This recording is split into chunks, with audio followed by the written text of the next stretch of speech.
Date വരുന്നത് ഫെബ്രുവരി 7 ഫെബ്രുവരി 7 ഈ വർഷം. ഈ വർഷം എന്റെ മാരേജ് നടക്കുന്ന പ്രാർത്ഥിക്കാൻ വേണ്ടിയാണ് ഞാൻ വന്നത്. ഞാൻ അതിന് മുമ്പ് സിസ്റ്ററിനെ ഞാൻ വിളിച്ച് പ്രാർത്ഥിക്കുമായിരുന്നു. അന്നേരം എന്നോട് സിസ്റ്റർ പറഞ്ഞു മോർണിംഗ് ഇങ്ങോട്ട് വാ, ബ്രദറിനെ കൊണ്ട് പ്രാർത്ഥിപ്പിക്കാം എന്ന് പറഞ്ഞു. ബ്രദർ എന്നോട് ഇവിടെ നിന്ന് പ്രാർത്ഥിച്ചിട്ട് പറഞ്ഞു മാർച്ച് ഏപ്രിൽ മാസങ്ങളിൽ മോടെ കല്യാണം നടക്കുമെന്ന് പറഞ്ഞു. കറക്റ്റ് ആയിട്ട് ആ ഫെബ്രുവരി 7 ഞാൻ ഇവിടെ വന്ന് ഫെബ്രുവരി 13, 14 എനിക്ക് കാണാൻ വന്നു. അത് ഫിക്സ് ചെയ്തു.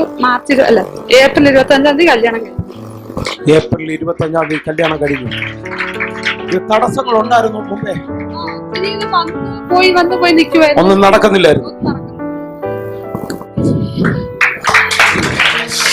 നടക്കാത്ത കേസുകളുമായിട്ടാണ് നീനകത്ത് വന്നെങ്കിൽ അവന്റെ കയ്യിലോട്ട് ആ കേസിനെ കൊടുക്കുക. ആർക്കും പരിഹരിക്കാൻ പറ്റാത്തതിന് പരിഹരിക്കുന്നവൻ ഇതിനകത്ത് വന്നിട്ടുണ്ട്. കരമടിക്കുന്നുണ്ടെങ്കിൽ നല്ലതുപോലെ